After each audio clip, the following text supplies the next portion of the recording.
Nous sommes au front ce matin. Nous sommes au front ce matin. Hey!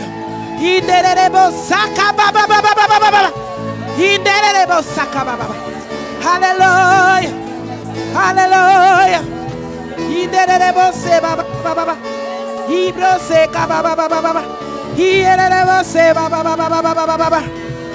Commence à déclarer la victoire dans ta vie.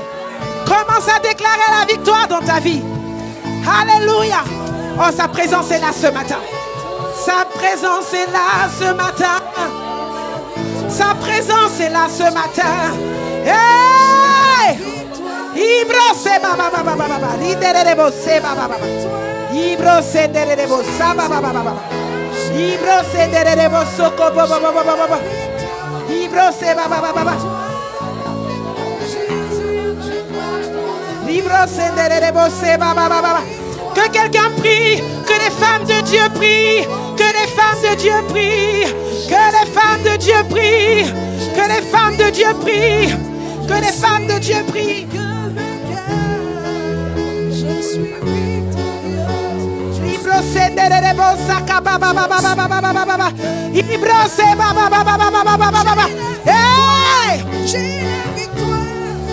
j'ai la victoire, chantons, chantons, j'ai la victoire, j'ai la victoire, j'ai la victoire, j'ai la victoire dans le nom de Jésus.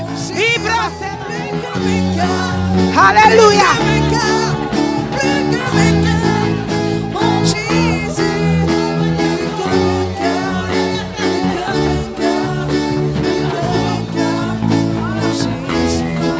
Alléluia.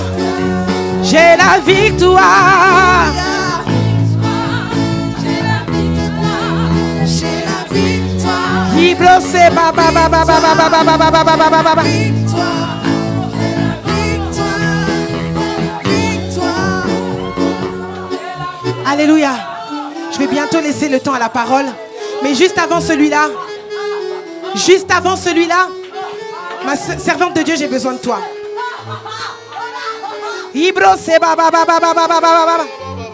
Depuis la maison, le Seigneur ne m'a pas donné de nom, mais il m'a donné la personne, comment elle allait être habillée. On devait prier pour elle.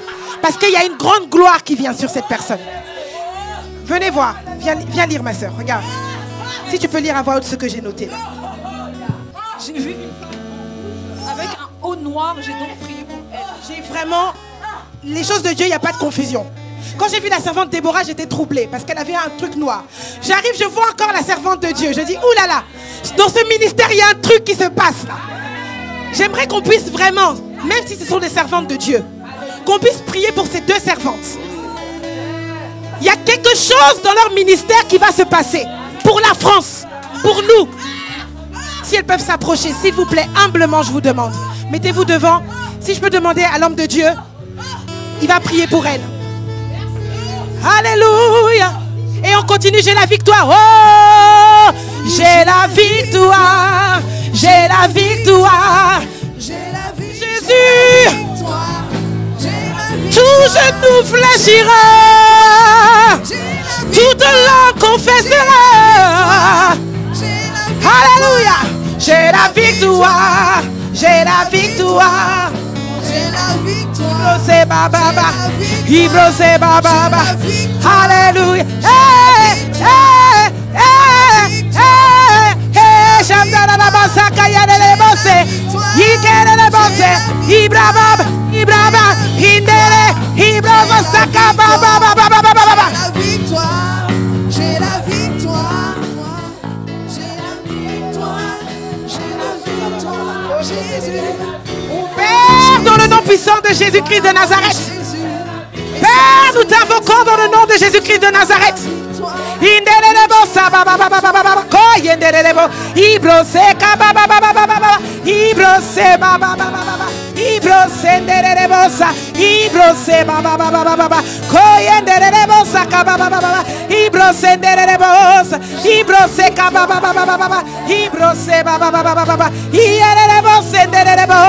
Alléluia, prends le contrôle.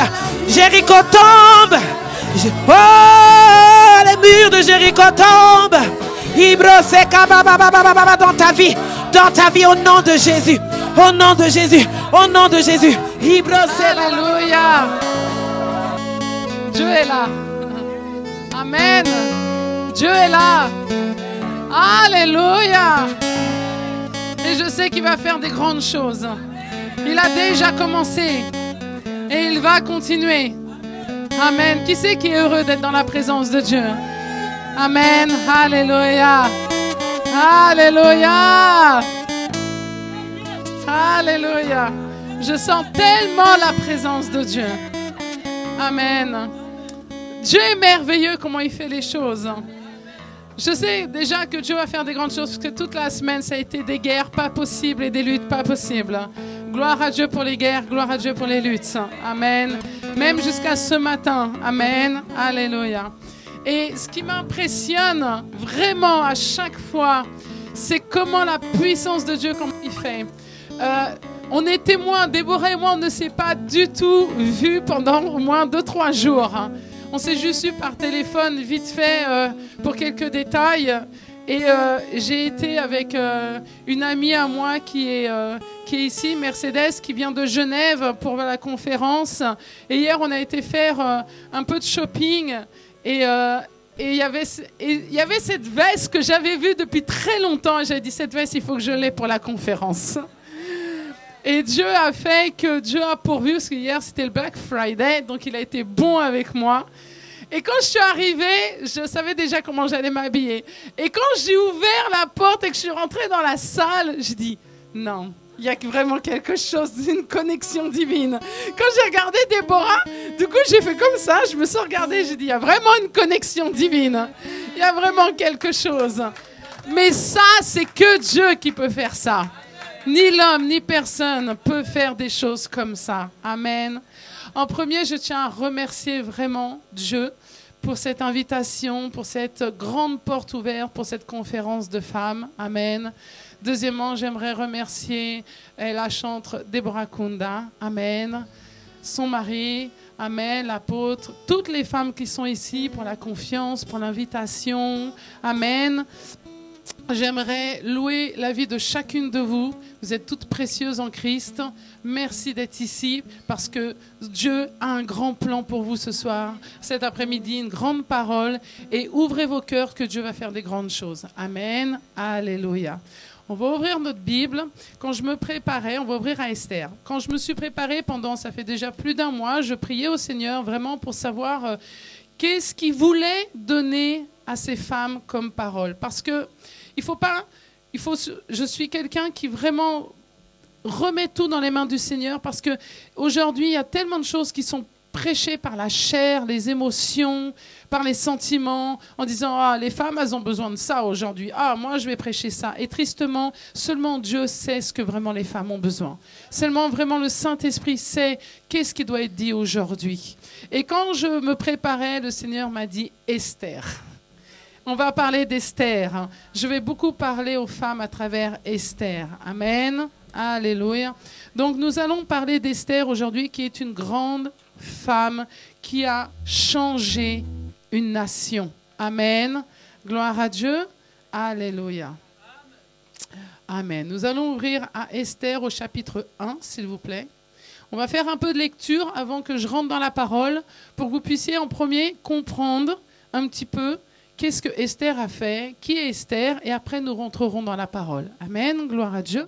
Nous allons commencer à lire à partir du chapitre 1, verset 10.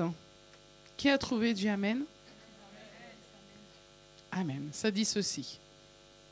Le 7e jour, comme le cœur du roi était réjoui par le vin, il ordonna à Meshuam, Bizza, Erbona, Bigta, Abagta, Zétar et Carcas, les 7 eunuques qui servaient devant le roi Assérus, d'amener en sa présence la reine Vashti, avec la couronne royale, pour montrer sa beauté au peuple et aux grands, car elle était très belle de figure. Amen. Nous allons au verset 16, s'il vous plaît. Dans le verset 16, ça dit: Memucan répondit devant le roi, les princes, ce n'est pas seulement à l'égard du roi La reine Vashti a mal agi. C'est aussi envers les princes et tous les peuples qui sont dans toutes les provinces du roi Assérus. Amen. Alléluia. Je lis dans le désordre, je vais vous faire comprendre après pourquoi. Ne vous inquiétez pas. Amen. Verset 12. Mais la reine Vashti refusa de venir quand elle reçut par les eunuques l'ordre du roi, et le roi fut très irrité et il fut enflammé de colère. Amen. Concentrez-vous. On va au 17. Car l'action de la reine parviendra à la connaissance de toutes les femmes et les portera à mépriser leur mari. Elles diront, le roi Cyrus était ordonné qu'on amena en sa présence la reine Vashti, et elle n'y est pas allée. Amen. Amen.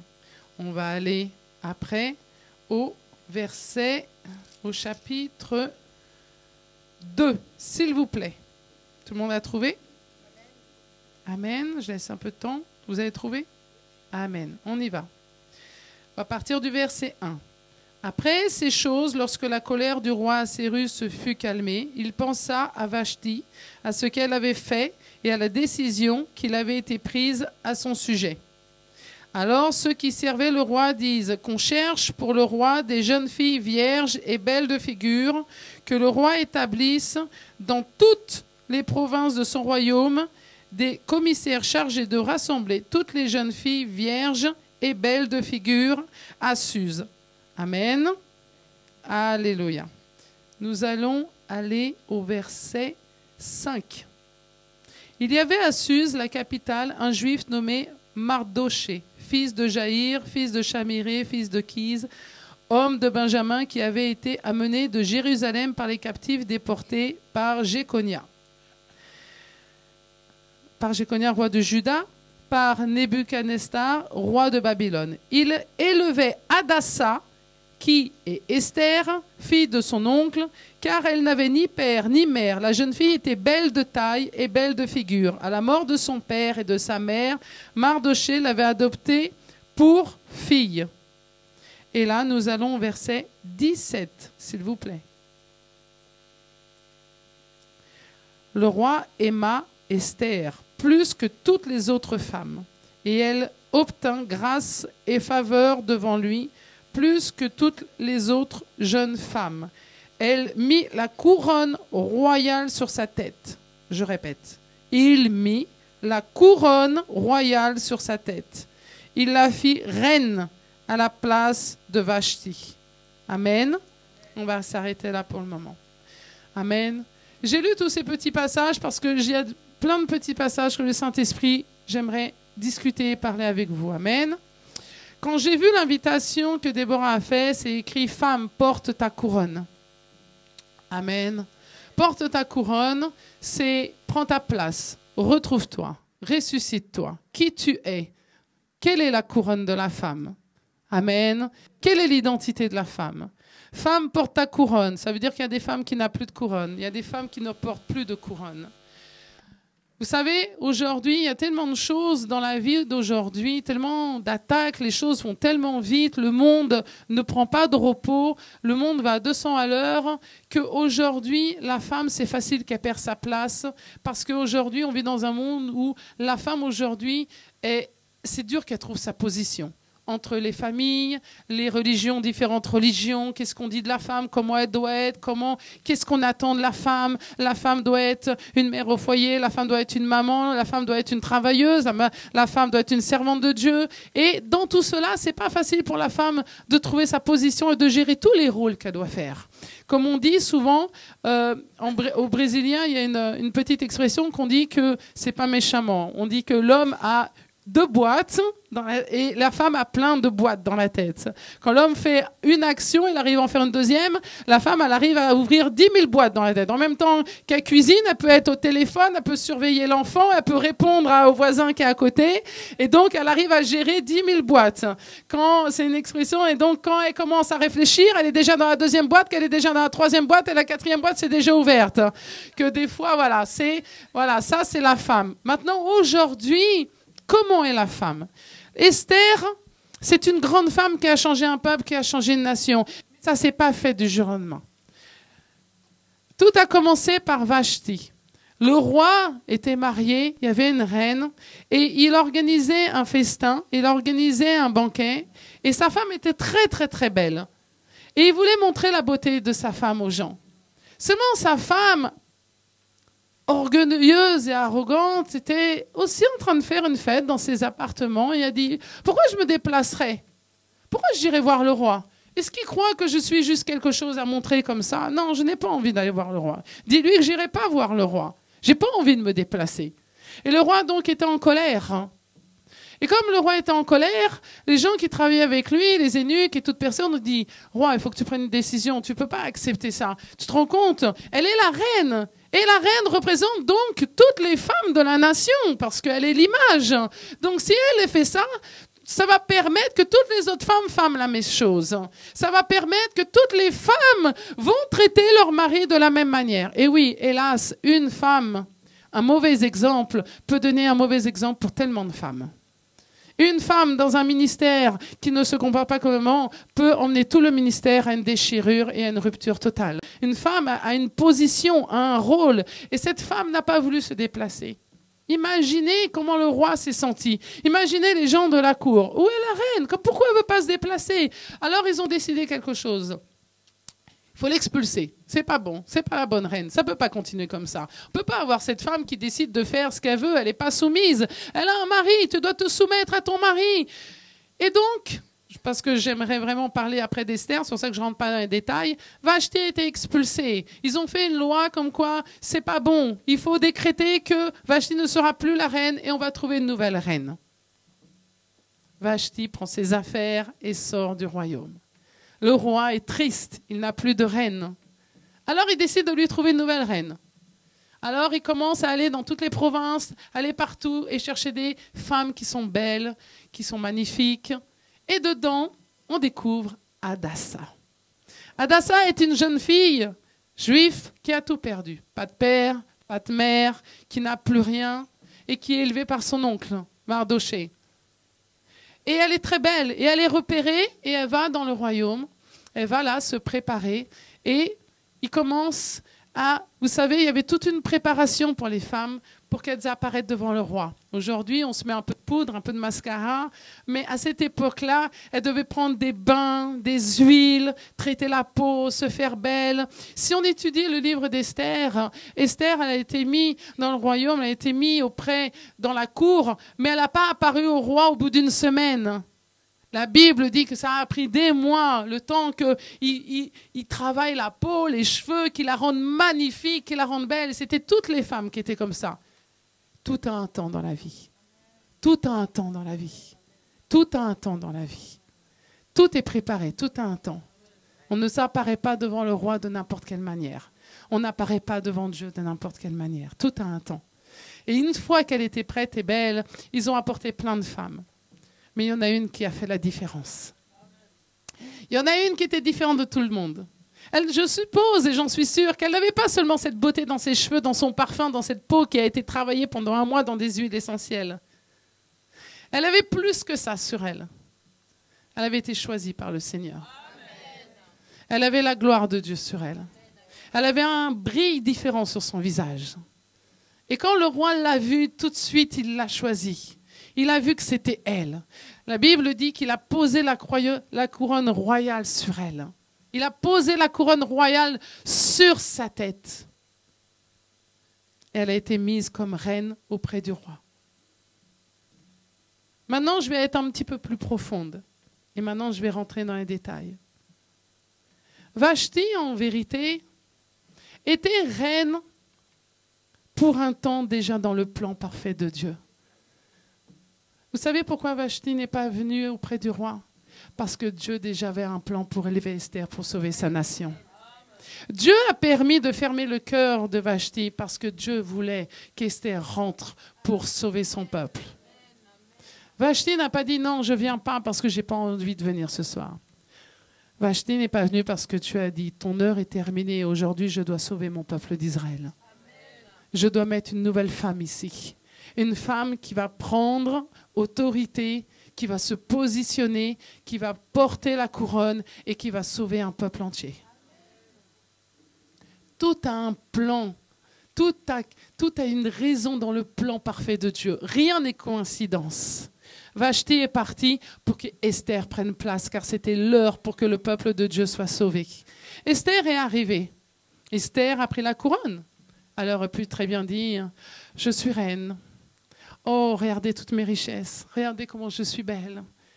Esther a pris la position de reine. Esther a pris la couronne royale. Mais Esther est restée Hadassah. Esther est restée juif à l'intérieur. Esther n'a jamais perdu son cœur.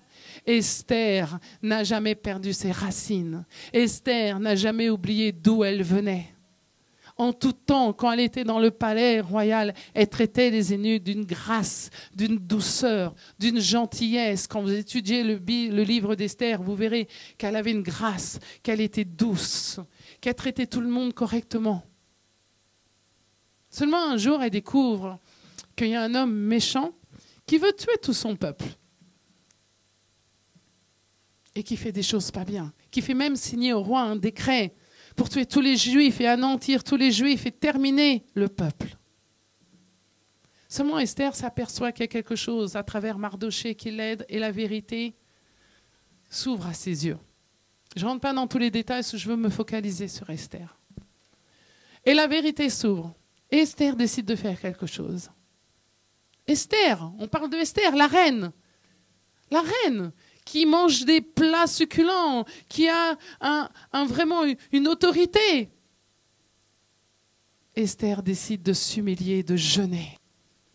Esther décide de se priver de manger. Mais comment ça? Comment on peut se priver alors qu'on vit dans le bien-être et dans la richesse? Comment on peut s'humilier? Comment on peut aller pleurer alors qu'on a tout ce que l'on a et qu'on n'a besoin de rien d'autre? On a toute la richesse du monde. On a le roi. Mais le roi ne peut rien pour sauver un peuple. Le seul roi qui peut changer et sauver un peuple, c'est Dieu. L'homme est limité, mais Dieu n'est pas limité. Son mari ne savait rien. Il ne savait même pas qu'elle était juive. Alors elle rentre dans un jeûne. Elle décide, je suis reine, ok. J'enlève ma couronne, mais je suis Hadassah avant tout. Et je vais payer un prix pour mon peuple.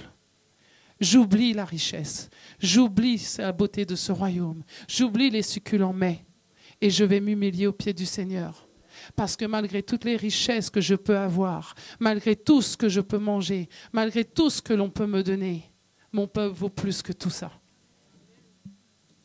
Et cette femme se dépouille entièrement, enlève sa couronne royale, se dépouille entièrement et fait même jeûner ses serviteurs avec elle et dit à toute la contrée voisine, ou toute province, vous allez jeûner avec moi pendant 3 jours à sec. À sec. Et vous savez quoi? Vous allez jeûner pour protéger ma vie, car je vais aller voir le roi. Et je vais aller lui parler. Il y avait une loi à cette époque-là que la reine ne pouvait pas aller voir le roi sans une autorisation. Et il avait un set, un bâton. Moi, je parle tout le temps avec des mots simples. Vous étonnez pas avec moi. Moi, j'ai pas de vocabulaire compliqué. Il avait un bâton. Et en fait, s'il le laissait, c'est que c'était pas bon signe. C'est que la personne qui est rentrée dans sa présence sans aviser, c'était la mort. Et s'il levait le bâton, c'est que c'était bon. C'est qu'il accordait la présence et que ça lui avait été agréable. On ne pouvait pas se présenter devant le roi de n'importe quelle manière. Il fallait lui demander, il fallait aviser, il y avait tout un protocole. Mais Esther, elle a dit, vous savez quoi? Mon Dieu, il est plus grand. Je vais me prosterner, je vais pleurer, je vais prier, je vais payer un prix pour mon peuple, mais mon peuple ne va pas périr. Mon peuple ne va pas périr. Si je dois mourir, je mourrai pour mon peuple, mais mon peuple ne va pas mourir. Mais Esther, tu es la reine, tu ne peux pas mourir. Comment ça, tu veux donner ta vie pour le peuple? Non. Je suis venue ici dans ce royaume comme Hadassah. Je ne suis pas Esther. Je suis venue dans ce royaume parce que Dieu m'a mis dans ce royaume parce qu'il avait un plan pour mon peuple. Il m'a pas fait venir dans ce royaume pour être reine. Il m'a pas fait venir dans ce royaume pour manger au bon plat. Il m'a pas fait venir dans ce royaume pour avoir la richesse. Il m'a pas fait venir dans ce royaume pour que je m'appelle Esther. Il m'a tout simplement fait rentrer dans ce royaume parce qu'il avait un plan pour mon peuple. Je suis venue dans ce royaume et je suis devenue Esther, pas parce que Dieu voulait que je sois reine? Parce que Dieu voulait que je sois un vase entre ses mains pour sauver mon peuple. C'est la seule raison pourquoi je suis reine. Parce que Dieu avait un plan parfait pour mon peuple. Et que je suis un vase dans les mains du Seigneur pour faire la différence dans cette nation. Alors elle s'est dépouillée, enlevé sa couronne, et à tout moment, dans tout son ministère, mais dans tout son temps en tant que reine, en vérité, moi, ça c'est une révélation, c'est moi Alexandra qui dit ça, en vérité, elle n'a jamais été Esther. Elle a tout le temps été restée à Hadassa. Elle est restée à Hadassa dans son cœur, elle était restée à Hadassa dans ses pensées, elle est restée à Hadassa dans ses attitudes, dans sa grâce, dans l'amour qu'elle avait pour les gens. Elle n'a jamais perdu son identité, elle n'a jamais oublié qui elle était. Elle a jeûné pendant 3 jours, elle a pleuré aux pieds du Seigneur. Elle s'est habillée, elle s'est fait belle et elle a été auprès du roi. La porte s'est ouverte, tout le monde avait peur pour elle. Et soudain, le roi la voit de loin et elle rentre. Et le roi sourit, il ne l'avait pas vu depuis longtemps. Et là, il lève le bâton. Parce que quand tu t'humilies pour de vrai, quand tu t'humilies au pied du Seigneur, quand tu pleures et que ton cœur est sincère, Dieu te répond. Dieu t'écoute. La prière du juste a puissance. Et Dieu a écouté les larmes. Dieu a écouté le cri de son peuple. Dieu a écouté le cœur de cette femme. Et elle est rentrée, elle est venue au roi. Et elle lui dit, roi, parce qu'une femme est une femme sage, intelligente, stratégique, avec beaucoup d'amour. Roi, je veux organiser un banquet. J'aimerais que tu viennes manger à mon banquet, mais je n'aimerais pas que tu viennes seul. Viens avec aussi le serviteur, viens avec Aman.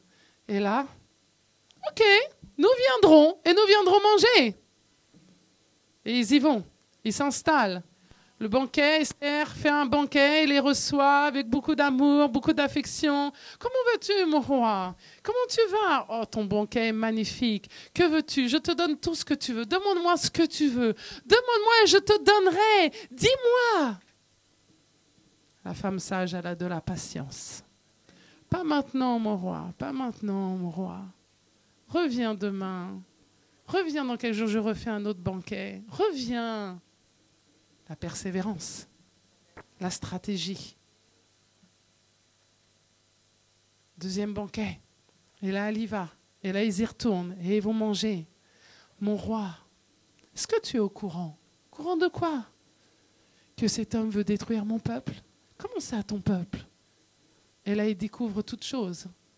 Et là, justice est faite. Et là, du coup, c'est celui qui voulait tuer le peuple d'Israël qui meurt à la fin. Cette femme, là où je veux en venir, cette femme a payé le prix de sa vie pour sauver une nation. Cette femme a fait la différence dans toute la richesse et dans toutes les choses qu'elle aurait pu être corrompue. Vous savez, aujourd'hui, il y en a beaucoup aujourd'hui qui se perdent. Il y en a beaucoup aujourd'hui, par rapport à tout ce que je vous ai parlé aujourd'hui d'Esther. Voilà où je voulais en venir. Aujourd'hui, il y en a beaucoup aujourd'hui qui Dieu commence à élever, Dieu commence à mettre dans des positions, Dieu commence à mettre dans des points stratégiques où Dieu a besoin d'elles pour changer une nation, pour changer un pays, pour changer une famille. Et elles ne prennent pas valeur. Et elles ne comprennent pas qu'elles sont un vase dans les mains du Seigneur pour faire la différence. Elles croient qu'elles sont ici parce que Dieu les a élevées. Merci Seigneur, tu m'as élevée. Oh, gloire à toi. Maintenant, je vais tout déchirer. Tu vas voir. Oh, je vais bien me remplir le ventre. Oh, merci pour les richesses. Merci pour toutes choses. Oh, merci pour la belle maison. Merci pour tout. Et quand soudain tu lui dis, oui, mais je vais prendre un quartier que je connais. Quand tu vas lui dire, oui, mais retourne un peu manger à Sarcelles et retourne dans les rues de Sarcelles. Un petit exemple, alors qu'il t'a élevé à Passy, dans les bons quartiers, là tu dis, ah mais non, mais moi maintenant je suis Madame Alexandra, je peux plus retourner à Sarcelles ou faire ceci ou faire ça. Ah non, maintenant je peux plus boire dans un verre en plastique. Moi maintenant je suis... Non, Hadassa, elle n'était pas ça. Elle était Esther dans la royauté, dans le château et dans le royaume, mais elle était Hadassa dans son cœur. Elle n'a jamais oublié ses racines. Elle n'a jamais oublié d'où Dieu l'a enlevé. Elle n'a jamais oublié qui l'a élevé. Elle n'a jamais jamais oublié Mardoché. Elle n'a jamais oublié qui était son peuple. Seulement aujourd'hui, tristement, il y en a que Dieu prend, il les élève, il les prend de la poussière, il les prend du trou noir, il les prend de là où personne ne veut marcher et aller. Il les prend en disant, c'est ton heure, ma fille. Tu sais quoi? C'est fini, maintenant je t'élève. Et là, les personnes, elles commencent à goûter un peu de la gloire, elles commencent à goûter un peu au bon mets, et elles oublient d'où elles viennent. Tu sais quoi? N'oublie pas d'où tu viens, parce que c'est ça qui va faire ta richesse et qui tu es.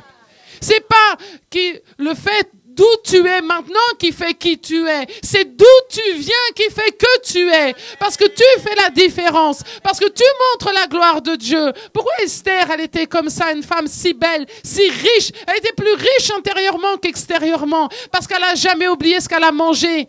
D'où? Dans sa petite cabane, dans sa petite maison. Elle n'a jamais oublié ses racines. Du coup, elle pouvait faire la différence et montrer la gloire de Dieu dans sa vie. Oh, j'étais ça et j'en suis très fière parce que regarde qui je suis aujourd'hui. C'est pas par mes mains, c'est pas par ma force, c'est parce que Dieu m'a élevée. Et partout où elle était, du coup, elle pouvait être témoignage. Si tu oublies tes racines, comment tu veux être témoignage? Si tu oublies d'où tu viens, comment tu veux manifester la puissance et la gloire de Dieu dans la vie des autres? Ne te perds pas. N'oublie pas d'où tu viens. Hadassa avait toutes les raisons pour être en colère contre la vie. Pas de père, pas de mère, pas de base, pas d'équilibre, pas de fondation. Est-ce que ça l'a empêché de réussir? Sans père, sans mère, sans fondation, éduquée par son oncle, elle est devenue reine. Arrête d'accuser ton passé en disant « Ah, j'ai pas de père. Ah, j'ai pas d'argent. Ah, j'ai été tapé. Ah, j'ai été ci. Ah, je suis la femme la plus malheureuse du monde. Je vais jamais réussir dans ma vie. » Arrête de vivre avec ton passé et prends ton passé pour que ça soit une richesse pour réussir aujourd'hui et combattre aujourd'hui. C'est ce qu'Hadassa a fait. Elle n'a pas oublié d'où elle est venue et ça a été sa force pour vaincre aujourd'hui. C'est Dieu qui permet. Tu as mangé la poussière de la terre, tu as été tapé, tu as été abusé, tu as été ça. Alors amen, gloire à Dieu. Parce que je suis passé par ça et aujourd'hui je suis ça. Parce que Dieu est vivant dans ma vie qui m'a permis de me reconstruire. Il y a tellement de choses à dire d'Esther. Aujourd'hui, ton histoire, si tu t'es endormi ou si tu pleures de ton passé, de ta tristesse, ne pleure pas et glorifie le Seigneur. C'est qu'il va l'utiliser pour que tu sois exemple et un témoignage pour d'autres femmes. Il ne peut pas t'utiliser si tu n'as pas de témoignage. Comment tu veux lui dire à la personne, Dieu est vivant. Ah ok, Dieu est vivant, ok, qu'est-ce qu'il a fait pour toi? Ah non, je ne vais pas lui parler de mon passé parce que si je lui dis d'où je viens, oh, c'est la honte. Je mange à la table des riches maintenant, qu'est-ce que je vais lui dire que je viens du quartier le plus nul et le plus pourri? Non, là, il y a que des gens beaux à la table. Non, je ne vais pas me taper la honte. Moi, j'ai pas honte quand je dis que je sais pas écrire, je sais pas écrire. J'ai arrêté d'étudier, je devais avoir 15 ans, 16 ans, j'ai arrêté en 3e. La table des riches, tu peux me mettre à côté de la table des riches, le président. Si il a envie que j'écrive, je lui dis bah non, je suis désolé, je ne vais pas vous écrire un papier parce que je fais 10 000 fautes dans ma. J'assume qui je suis parce que je suis fille de Dieu. Seulement aujourd'hui, tout le monde veut te paraître. Non, je suis à la table des riches, il faut que je me comporte comme une riche. Comporte-toi comme enfant de Dieu et compare comme riche. Commence à trouver ton identité. N'aie jamais honte de qui tu es. Parce que si Dieu t'a élevé, c'est pour qui tu es et non pas qui toi tu veux être. Vous savez, j'ai toutes les raisons aujourd'hui pour ne pas être ici aujourd'hui ou pas parler de ça. Vous savez, aujourd'hui, oui, tout le monde me voit comme pasteur. Mais si vous connaissiez ma vie, vous savez, je suis une ancienne droguée, je suis une ancienne alcoolique. J'ai fait des collabs, je suis une ancienne clocharde, j'ai tout perdu à cause de la drogue quand j'avais 20 ans. J'ai dormi dans les rues. À 12 ans, j'ai fait 2 tentatives de suicide parce que j'ai été abusée par mon beau-père, j'ai été tapée par ma mère. J'ai toutes les raisons d'être en colère contre la vie. Je n'ai pas étudié. Quand je me suis lancée dans le ministère, tout le monde m'a dit celle-ci, elle va jamais réussir, elle est bonne à rien, elle parle pas français correctement, elle n'a pas étudié, elle sait même pas écrire, elle prêche pas correctement, c'est une petite, elle sera jamais rien. Vous savez, j'ai connu l'humiliation. J'ai même été dans des églises où il y a des groupes qui sont ici et puis non, elle, c'est Alexandra, elle est rien, tu sais, c'est la petite qui a démarré. Elle n'est pas assez bien pour s'asseoir à notre table. Dites la vérité. C'est déjà arrivé à plein de gens, ça. Mais vous savez quoi? Quand eux, ils sont tous là, en train de parler sur leur buffet et tout ça, et toi, tu as l'impression que tu es seul là, et toi, tu te dis, et Dieu dit, laisse-les, moi, je suis avec toi. Laisse-les, moi, je suis avec toi. Et là, Dieu dit, je ne suis pas avec eux, je suis avec toi. Sois honoré, le roi, il est avec toi. J'ai toutes les excuses du monde d'être en colère contre la vie. J'ai toutes les excuses du monde pour peut-être ne pas avoir réussi dans la vie. En me disant, j'aurais pu porter ça tout le monde en disant, je ne vais pas y arriver. Jamais étudié. Comment je vais faire? Je ne vais pas avoir de mariage. On a abusé de moi, c'est nul. Personne qui m'aime. Oh, de toute façon, les gens, ils parlent mieux que moi. Oh, de toute façon, Déborah prêche mieux que moi. Oh, la chantre, elle adore mieux que moi. Arrête. Arrête, ça c'est pas de Dieu. Ça c'est Satan qui t'attaque dans ton esprit. Ça c'est Satan qui veut te persécuter. Si Hadassa avait pensé la même chose, je suis Hadassa, je suis une petite juive. Comment je vais manger à la table des grands? Je sais même pas quelle fourchette je dois utiliser. Vous savez, ça m'est déjà arrivé. Je vais vous raconter des situations. Ça m'est déjà arrivé. Moi, j'ai jamais fréquenté des gens riches. J'en ai fréquenté une fois dans ma vie.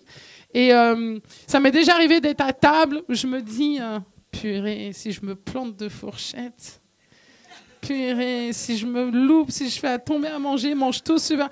Et des fois, dans ma tête, je rigole, je me dis, juste sois toi-même, prends la fourchette qui vient dans ta main, tu t'en fous que la fourchette, tu manges avec la mauvaise fourchette, tu sais quoi? Et là, Dieu il me dit, tu sais quoi? Parce que toi, t'es Alexandra, alors reste Alexandra, au moins tu feras rire tout le monde à table. Et combien de fois je fais rire tout le monde? Parce que ma simplicité, justement, c'est ma simplicité qui m'ouvre les portes. Justement, c'est mon identité.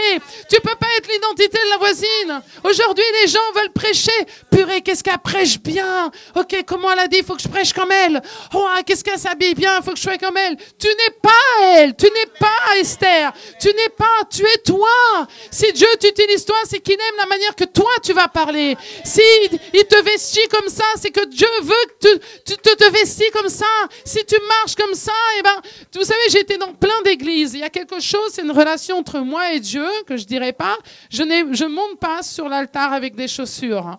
Voilà, et quand je monte, je les enlève tout de suite. C'est quelque chose entre Dieu. Et souvent, je vais dans des assemblées et les gens, t'as vu, t'as vu, t'as vu, elle n'a pas de chaussures. Elle n'a pas de chaussures parce que c'est moi et Dieu et que je suis Alexandra. Aujourd'hui, vous devez être des Hadassa. Prenez pas le nom d'Esther. Gardez votre nom. Esther, elle a été appelée Esther au moment où elle est rentrée dans la royauté, dans le château. Mais à l'intérieur, elle est restée Hadassa toute sa vie. Et la preuve qu'elle est restée à Hadassa, elle était prête à donner sa vie pour son peuple. Elle n'a pas eu honte de son peuple. Elle n'a pas eu honte de ses origines. Elle n'a pas eu honte d'où elle venait. Elle n'a pas eu honte de son passé. Elle n'a pas eu honte d'être orpheline. Elle n'a pas eu honte. Elle a dit, moi, je vais faire la différence. Et si Dieu m'élève orpheline avec toutes mes blessures, alors je grandirai avec mes blessures et je ferai la différence. Je vais sauver mon peuple. Je vais me réveiller et faire la différence. N'ayez pas honte de qui vous êtes. N'ayez pas honte de vos origines. N'ayez pas honte du niveau social d'où vous êtes venus. N'ayez pas honte de ce qu'on a proclamé sur vous. Mais changez-le en bénédiction. Utilisez-le en bénédiction. Alléluia. Au lieu de te plaindre de tes points faibles, cherche comment tu peux les vaincre. Moi, je ne peux pas écrire parce que je ne sais pas écrire ni formuler une phrase correctement. Je fais des fautes d'orthographe.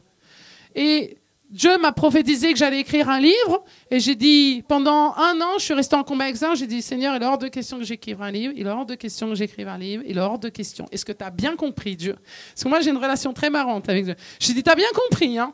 Reviens pas avec ton idée encore de livre, hein? On parle vraiment comme un papa et une fille, hein? Et à chaque fois, il me disait, ma fille, tu vas écrire, J'étais là, mais arrête. Comment tu veux que j'écrive un livre? J'arrive même pas à écrire une phrase. Et un jour, Dieu m'a mis mon iPad devant moi. Et par accident, j'ai appuyé sur un bouton. Et puis, il y avait ma fille à côté, je parlais. Et là, je vois que l'iPad, il a écrit ce que j'ai dit à ma fille. Et là, il y a le Saint-Esprit qui dit, t'as vu que tu peux pas fuir, hein? Si tu peux pas écrire, eh ben, t'appuies sur le bouton, tu parles et le iPad, il écrit. Et j'étais là, purée Seigneur, il y a que toi pour faire des trucs comme ça. C'est Dieu. Prends pas tes points forts pour t'accablir. Prends tes points forts et trouve comment tu peux utiliser et vaincre ton point fort. Ton point faible, comment tu peux le vaincre? Tu peux pas écrire, tu sais pas comment écrire. Dis Seigneur, je sais pas, donne-moi une stratégie parce que je vais accomplir ce que tu m'as demandé. Mon point faible ne va pas devenir une barrière ou une muraille pour m'empêcher de faire ton œuvre ou grandir. Mais mon point faible va devenir mon point fort. Vous savez, les rejections, on en a tous passé. T'es moche, tu vas jamais y arriver, t'es nul, ton mariage va jamais marcher. J'ai entendu ça toute ma vie de ma mère. T'es moche, tu vas jamais y arriver, ton mariage c'est nul, en plus t'es marié à un noir, c'est la catastrophe, t'es blanche aux yeux bleus, verts.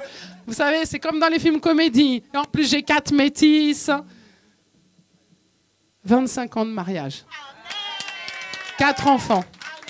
La femme la plus heureuse d'avoir des chocolats, vanille, café à la maison, c'est exotique. Vous savez, rejection, j'ai connu la rejection. Mais vous savez, il y a un temps où Dieu est guéri. Toute ma vie, j'étais quelqu'un où ma mère m'avait tellement jeté sur ma vie que j'étais moche et pas belle, que toute ma vie, je changeais de couleur de cheveux tous les mois. Je me coupais, après je laissais les cheveux longs, un coup j'étais grosse, un coup j'étais maigre. Je trouvais jamais mon identité. Parce que les paroles qu'on vous lance, l'air de rien, c'est des paroles de malédiction qui ont pouvoir et qui collent à notre peau. On a l'impression qu'elles nous suivent. Ma mère disait, t'arriveras à rien, tous mes travaux, je les perdais. J'arrivais à jamais à rien dans ma vie. Jusqu'au jour où j'ai compris que quelqu'un m'aimait comme j'étais. Blonde, grosse, petite, grande, que Dieu m'aimait d'un amour parfait, bon et agréable. Et j'ai compris que j'avais pas besoin d'autre amour que l'amour de Dieu.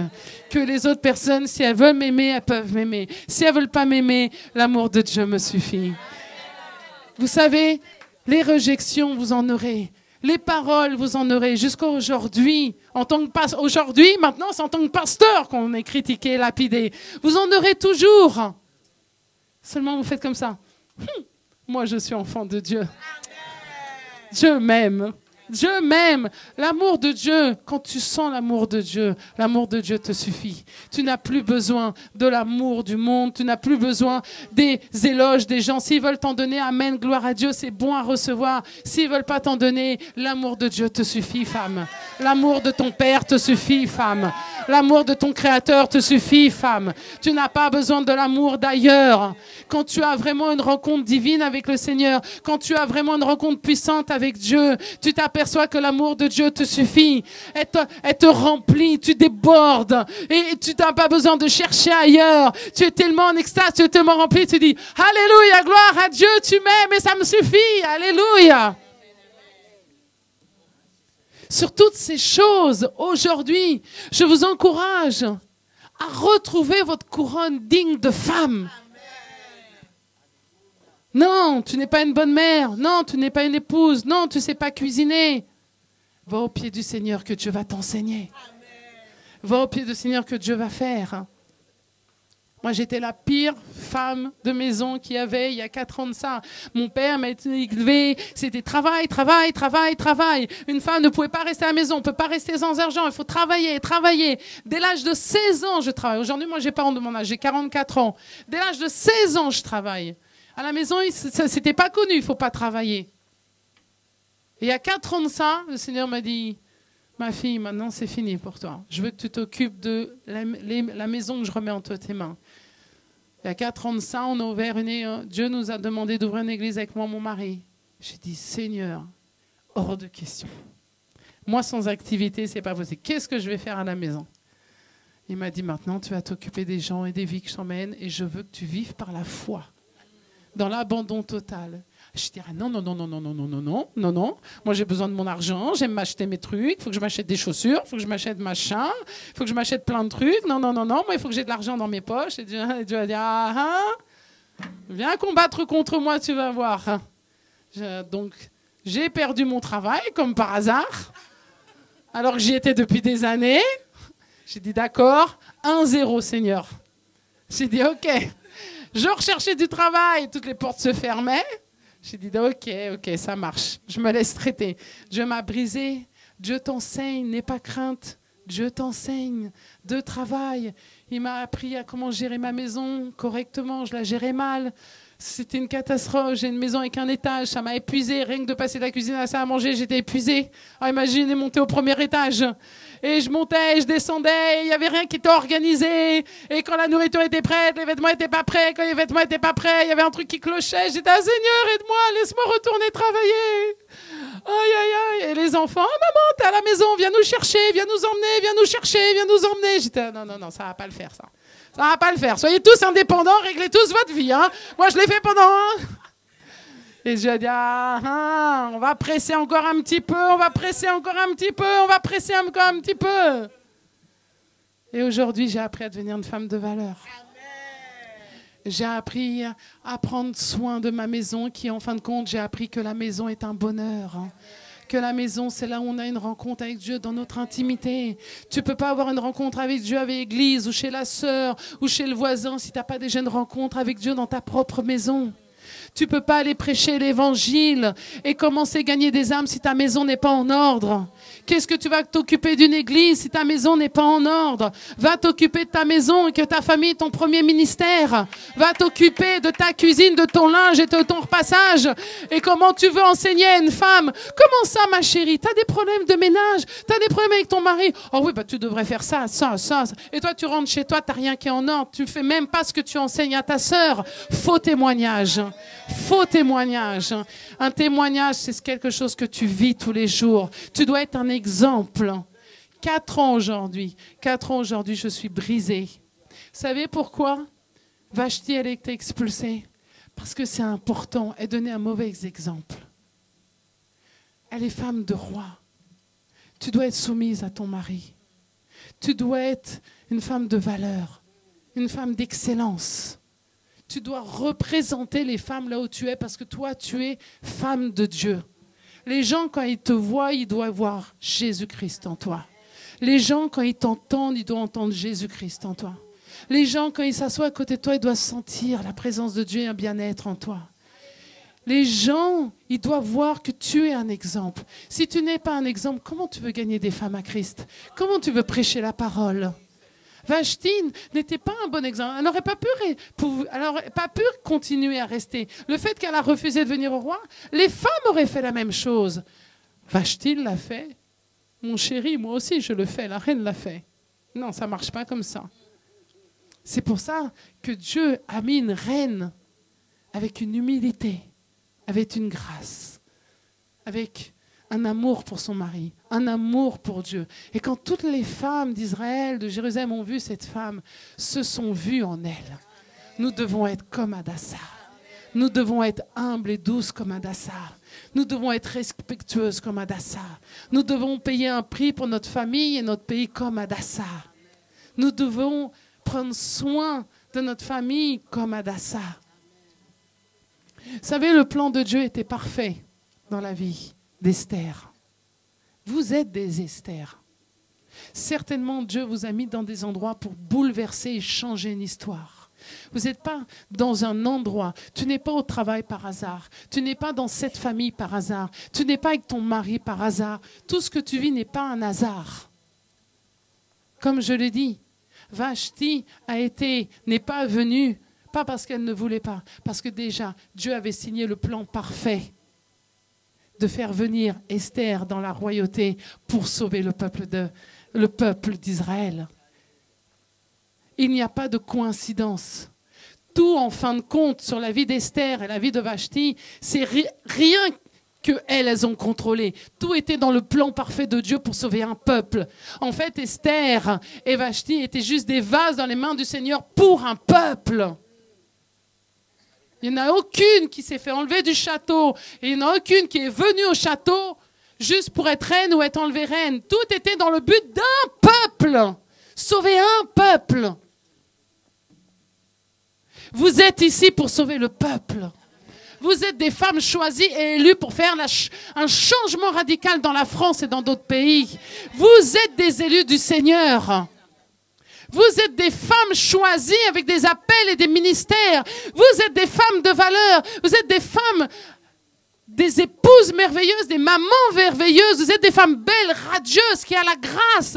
Et aujourd'hui, le Seigneur vous rappelle à reprendre votre place, à ressusciter, à retrouver la valeur qui est en vous. Et à tuer ces choses qu'on a lancées sur vos vies. À tuer ces paroles qu'on a lancées sur vos vies. Et à dire, femme, réveille-toi, je t'ai jamais abandonné, je suis avec toi. Femme, tu n'es pas ici par coïncidence. Je t'ai pas mis dans le malheur. Mais c'est parce que tu vois pas la situation. Tes yeux regardent le malheur au lieu de regarder moi, mon trône. Parce que si tu regardais mon trône, tu ne verrais pas le malheur, mais tu verrais le plan parfait que j'ai pour toi pour changer cette situation et changer ce malheur en victoire.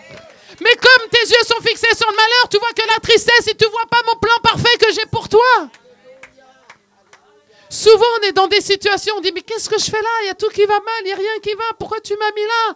Mais au lieu de dire, Seigneur, pourquoi je suis là? Quel est le plan parfait? Quelle est la vie que je dois changer? Qu'est-ce que tu attends de moi dans cette situation? Pourquoi tu m'as mis dans ce travail-là? Tout le monde me déteste, tout le monde me lapide. Pourquoi je suis ici? Seigneur, c'est que tu as quelque chose pour moi. Rien n'est coïncidence, mais Dieu est parfait. J'ai vraiment, vraiment envie de vous encourager, femmes. Il n'est jamais trop tard. Si Dieu a fait dans ma vie, Dieu le fera.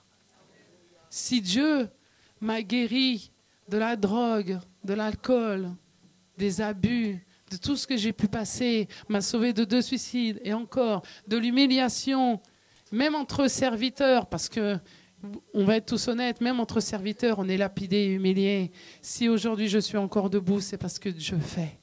C'est parce que, vous savez quoi, un jour j'ai fait un choix. Il est dur le choix, je ne vais pas vous dire que c'est facile.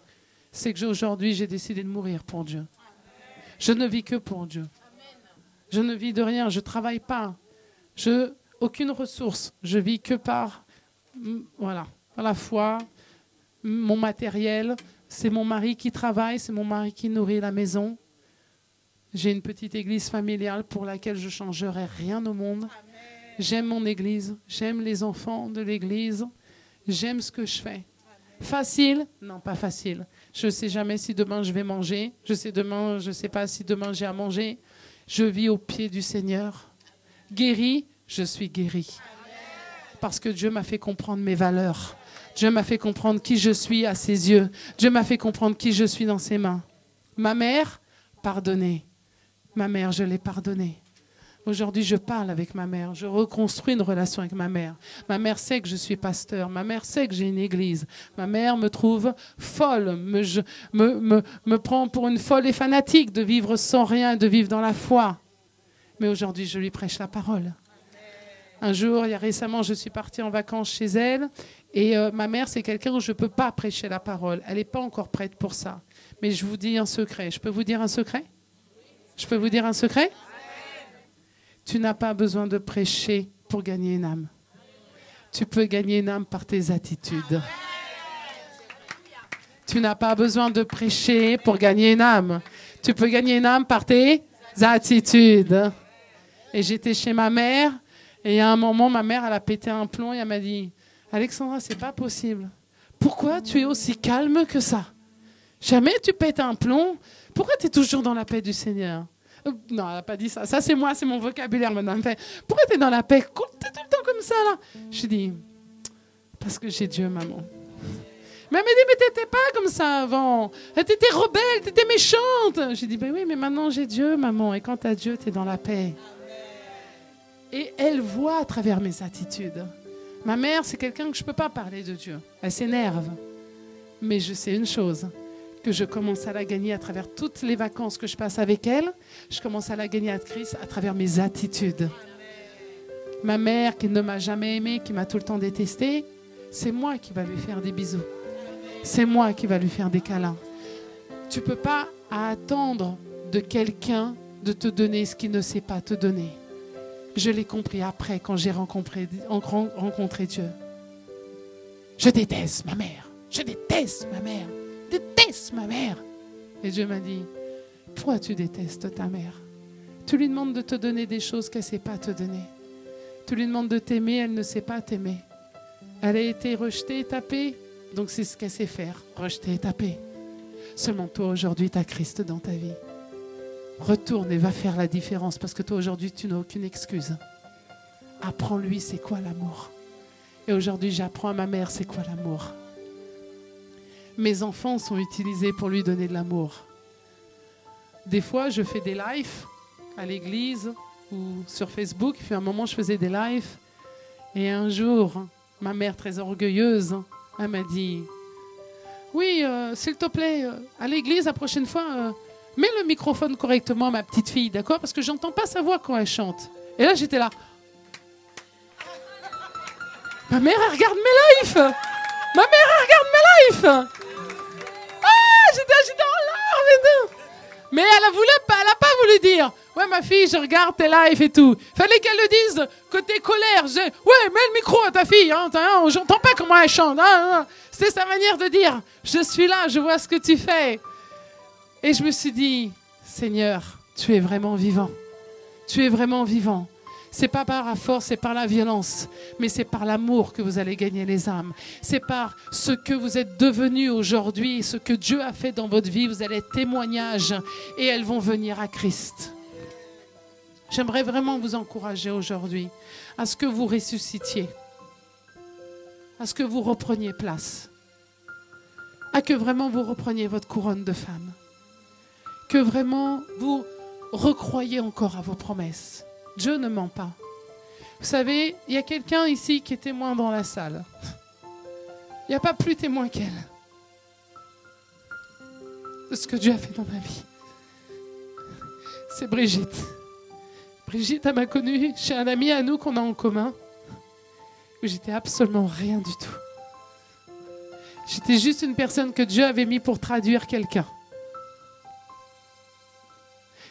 Et je vais vous dire que ce n'était pas facile l'école là-bas. L'école a été dure. Cette femme, il y avait une femme à côté elle a été très dure avec moi. Il y a des jours, je rentrais en larmes à la maison. Mais aujourd'hui, je glorifie sa vie. Je glorifie le Seigneur pour sa vie. Parce qu'aujourd'hui, je comprends pourquoi elle a été dure avec moi. J'étais rien. J'étais juste une traductrice. J'ai commencé mon ministère par traduire quelqu'un. Et aujourd'hui, je suis pasteur. Elle est témoin de ce que Dieu a fait dans ma vie. Je ne l'ai jamais fait avec force. Je n'ai jamais couru à être pasteur. Je n'ai surtout jamais demandé à être pasteur. C'est Dieu qui m'a appelé. Le jour où j'ai traduit et aujourd'hui je suis pasteur, ça a pris 6 ans, 7 ans à peu près que Marc est parti. Ça fait 6-7 ans. Ça ne se fait pas du jour au lendemain. Je suis évangélique, baptisée dans l'eau depuis 18 ans. 18 ans. J'ai reçu mon appel pastoral 13 ans de ça. Un jour, j'étais, vous savez, les chrétiens du dimanche qui vont à l'église parce qu'on doit aller à l'église. Il ne faut pas se cacher la voile, il y en a parmi nous, d'accord, soyons honnêtes. On vient à l'église parce que les pasteurs, parce qu'il faut venir à l'église, mais on n'a pas une vraie rencontre avec Dieu. Et un jour, il y a un prophète qui m'a dit, tu vas être pasteur et tu vas gagner la nation française. Et j'ai regardé mon mari et j'ai dit, lui, il est vraiment toqué. Hein. N'importe quoi. Mais n'importe quoi. Et il est venu il y a 2 ans de ça, on s'est retrouvés, et il m'a regardé, il m'a fait un grand sourire jusqu'à là, il m'a dit... N'importe quoi. Hein. Il m'a dit, Dieu t'a attrapé. Hein. Je dis, purée, Dieu m'a attrapé. Quand Dieu a une promesse pour toi, laisse-moi te dire quelque chose. Peu importe l'homme, peu importe sa richesse, peu importe qui il est, peu importe si c'est ta famille, s'il te discrimine, s'il te dit tu vas pas y arriver, t'es bon à rien, laisse-le parler. Parce que chaque parole de Dieu s'accomplit dans ta vie. Chaque promesse de Dieu s'accomplit dans ta vie. Parce que ce n'est pas l'homme qui fait, c'est Dieu. L'homme n'a pas puissance, mais Dieu a puissance. Laisse-le t'humilier, laisse-le parler. Et dis-lui, on se revoit dans quelques années. Parce que mon Dieu est vivant. Amen. Alléluia. Est-ce que j'ai le temps de prier pour les femmes, Déborah? Amen. J'aimerais qu'on se lève. Je sens très fortement la présence de Dieu. Alléluia. Est-ce que ça vous a parlé, cette parole? Est-ce que ça vous a parlé, cette parole? Est-ce que dans les femmes ici, est-ce que ça vous a parlé, cette parole? Femme, n'aie jamais honte d'où tu viens. N'oublie jamais que tu n'as jamais eu à manger dans ton frigidaire s'il y a des fois. Femme, fais comme Hadassa. Assis-toi à la table des riches et n'aie pas honte d'être Hadassa. On va t'appeler Esther, mais quand tu t'assois sur la table des riches, s'il te plaît, ils ont beau utiliser le plus beau vocabulaire, ils ont beau être les plus beaux hommes et femmes riches, comporte-toi s'il te plaît comme Hadassa. N'oublie pas que tu es Hadassa. N'oublie pas d'où tu viens. Ça va être tes valeurs et c'est ce qui va faire que tu vas être différente. Et c'est pour ça que les riches vont venir à toi. Parce que tu vas leur apporter une paix. Tu vas leur apporter une joie. Tu vas leur apporter quelque chose que eux, ils n'ont pas. Tu sais pourquoi ils ne l'ont pas? Parce que les riches, ils jouent un jeu d'être quelqu'un qu'ils ne sont pas. Parce qu'ils sont prisonniers dans leur richesse. Ils sont prisonniers dans leur cercle d'amis de richesse, que s'ils paraissent naturels, l'autre riche va se moquer de lui. Alors ils doivent tous se comporter comme des riches. Mais toi, reste à côté de lui et dis-lui, hey, moi je suis Hadassa, moi je viens de faire rire. Moi, je viens te décompresser un petit peu. Et avec moi, tu peux être qui tu veux, parce que moi, je ne te jugerai pas. Alléluia. Alléluia. Alléluia. Oh, bachere kaya rababache. Hey, chere kaya rabababache, kaya rabache.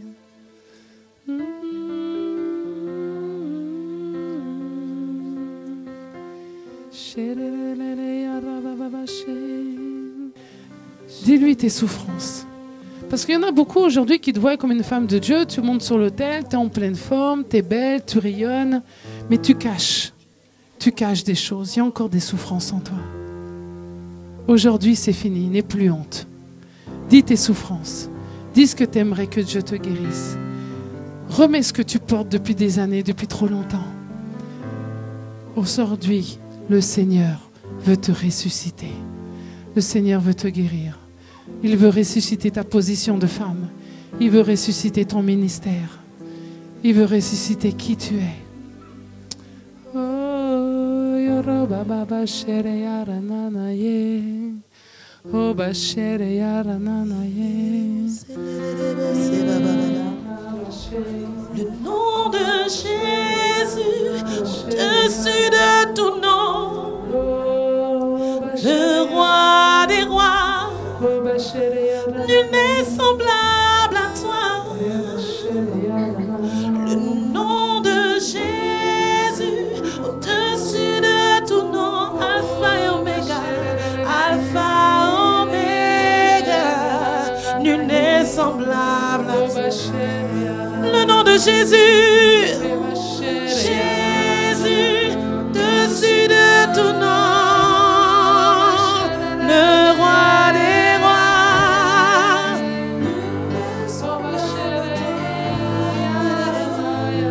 Le nom de Jésus, dessus de tout nom,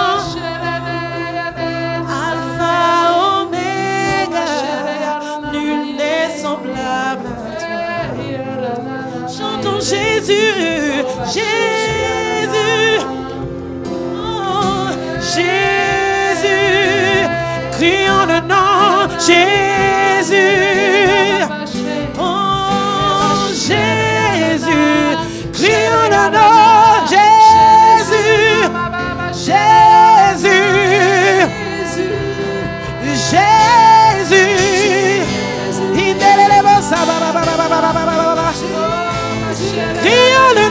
crions le nom, Jésus, Jésus, Brise les forteresses, brise les cœurs durs, brise la résistance, brise les oppressions maintenant,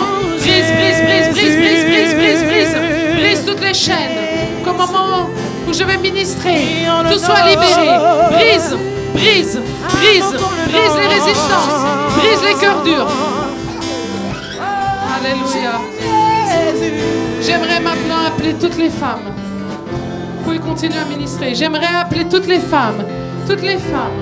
Je ne vais pas spécifier. Les femmes qui sont blessées, les femmes qui ont souffert dans leur passé, peu importe, de rejection, d'abus, quoi que ce soit. Les femmes qui ont souffert, les femmes qui se sont endormies, les femmes qui ont besoin tout simplement de ressusciter, les femmes qui veulent plus de Dieu. Tout simplement, femme, viens devant. On va faire de la place. Il y a de la place dans cette église. On va faire de la place, car Dieu veut faire des choses. On va faire de la place. L'église est très belle, mais le Saint-Esprit est encore plus beau et il veut agir. Et il y a des femmes qui vont être vraiment aujourd'hui touchées puissamment. Si on doit pousser les chaises, on va pousser les chaises. On va faire. Mais aucune femme ne va partir d'ici de la même manière qu'elle est rentrée. Aujourd'hui, Dieu va ressusciter. Aujourd'hui, Dieu va vous toucher. Aujourd'hui, Dieu va vous embraser. Aujourd'hui, Dieu va faire ce qu'il doit faire dans vos vies depuis longtemps. C'est le jour. Il a pris rendez-vous avec vous aujourd'hui. Laissez-le faire. Ouvrez vos cœurs. Commencez à ouvrir la bouche et à lui demander à ce que tu attends de lui.